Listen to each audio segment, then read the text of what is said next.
sejam bem-vindos ao nosso canal Fofoqueiros de Plantão. Se você gosta de notícias ou informações do mundo dos famosos, deixe seu like, inscreva-se e ative o sininho de notificações.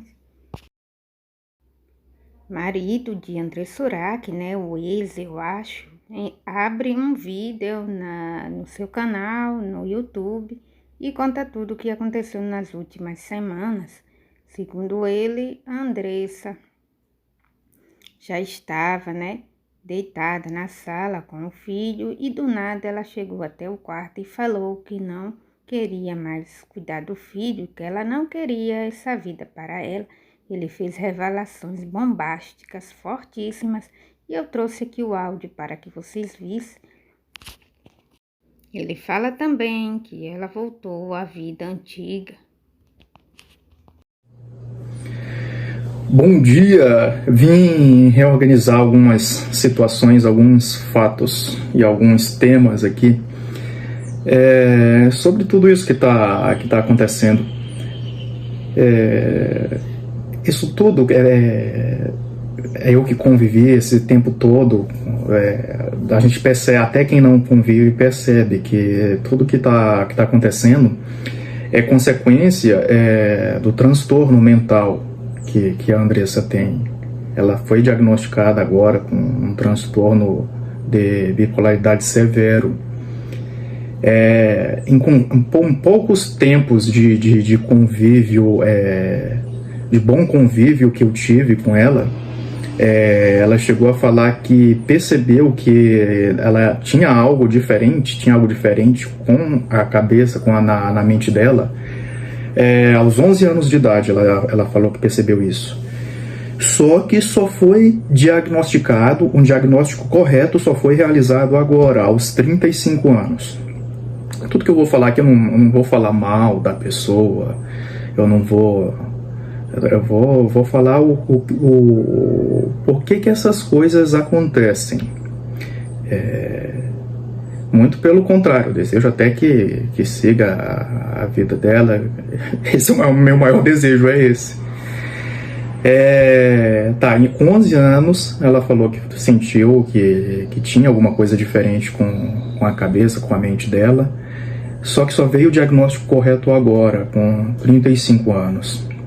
O diagnóstico que ela tinha não era o diagnóstico correto. Então, ela tomava medicações que faziam intensificar o transtorno que realmente ela tinha. Então, demorou o quê? De 11 até 35 anos, demorou 24 anos para começar a ser feito o tratamento. Isso, diagnóstico e tratamento tardio, pelo que eu já fui estudando por aí, é grave, é mais complicado de tratar. Por que é mais complicado de tratar? 24 anos sem tratamento. Começou o tratamento com 35 anos. O que isso pode ocasionar? Episódios de mania. E mesmo depois que começa o tratamento, não é um tratamento correto, não dorme direito, ingere bebida alcoólica, cigarro, que é o caso, toma medicação fora do horário correto, tem dia que toma, tem 2 dias que não toma. Então, isso tudo agrava ainda mais esse transtorno. Os episódios de mania são cada vez mais frequentes. Não quer dizer que teve um surto, vai ocorrer aquele único surto na vida. Mesmo com tratamento. O tratamento serve para diminuir o número de surtos psicóticos, de episódios de mania. Então, com um diagnóstico tardio, um tratamento tardio, esses episódios de mania são cada vez menos espaçados no tempo e cada vez mais intensos, até chegar a um grau que, se não tiver um tratamento correto, se não for disciplinado no tratamento, que a pessoa chega a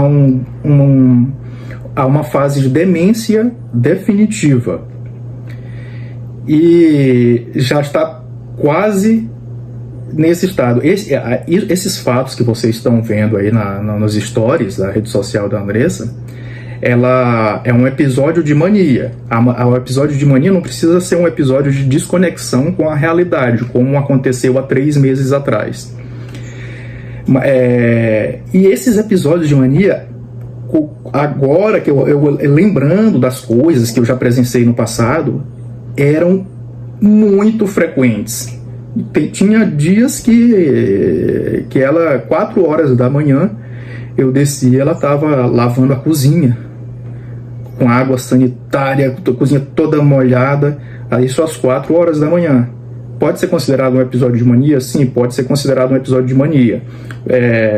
Mania misturado com ansiedade também, porque tem crise de ansiedade. São várias coisas que levam a pessoa a se destruir. E isso dificulta muito o convívio com qualquer pessoa que ela se relaciona. Tanto uma pessoa que mora na mesma residência, e aí já é mais grave o relacionamento, quanto uma pessoa que não, tipo um amigo de trabalho que está muito tempo ali, durante o dia, convivendo com a pessoa. Eu sempre tive paz, sempre convivi tranquila e harmoniosamente com as pessoas da minha família. Depois que eu conheci a Andressa, isso não aconteceu mais na vida. A tranquilidade foi embora, a paz foi embora. Sempre episódios de briga imotivado. E isso é dessa doença. Lá no início, quando a pessoa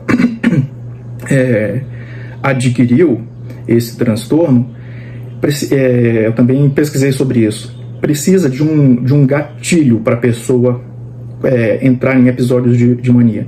Só que com o decorrer do tempo, com vários episódios de mania e sem tratamento, não precisa mais de gatilho nenhum.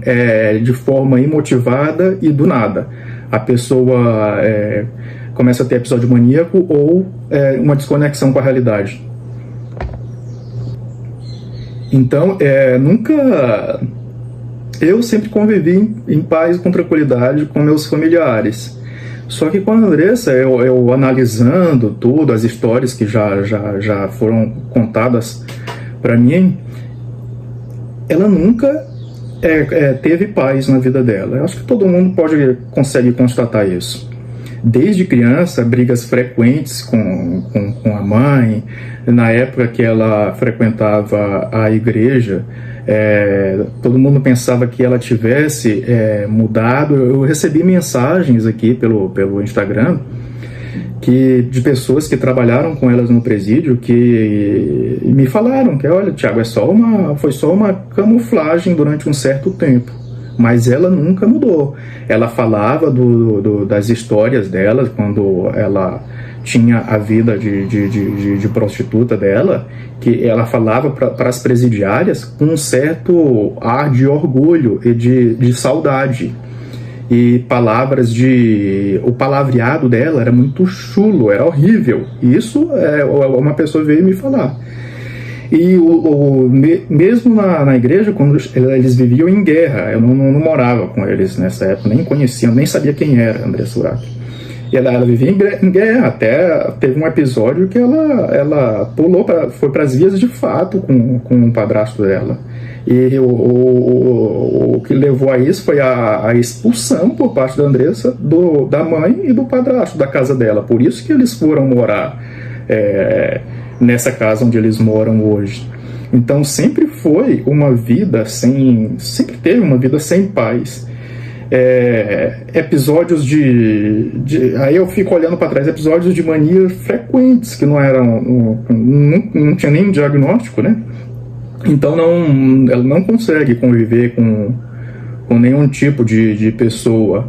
Ela não consegue, ela não admite que nenhuma mulher seja considerada mais bonita que ela, seja considerada mais habilidosa. Ela está sempre querendo rebaixar a pessoa. É o que acontece comigo também. Ela está sempre querendo me rebaixar para ela se destacar. Quem conviveu com ela, tanto na época de casos noturnos quanto de televisão, sabe que isso é verdade, que ela é assim. E outro problema que eu acho é que não existe não existe nenhuma regra, nenhum princípio moral que baseie, que ela possa se basear para tomar as atitudes dela. Tanto que para ela é normal levar o filho de 15 anos num prostíbulo para perder a virgindade e pagar a prostituta. É como se estivesse levando o filho no shopping. Ela fala que não tem problema algum isso. Sobre o episódio... Agora vamos voltar para o episódio onde tudo começou, agora nesses últimos dias. Andressa, todo mundo sabe que a Andressa foi internada. A médica constatou a necessidade de internação. Ela passou 20 dias internada. Depois que saiu, ela continuou o tratamento bem direitinho. Ela mudou completamente. Foi assim, eu nunca vi a Andressa ser aquela pessoa que ela estava sendo após a internação. Ela se tornou uma pessoa paciente, uma pessoa que pensava antes de falar, uma pessoa não impulsiva, uma pessoa que estava sabendo controlar os seus gastos. Mas foi só durante um tempo. Durou 3 meses, na verdade. 3 meses.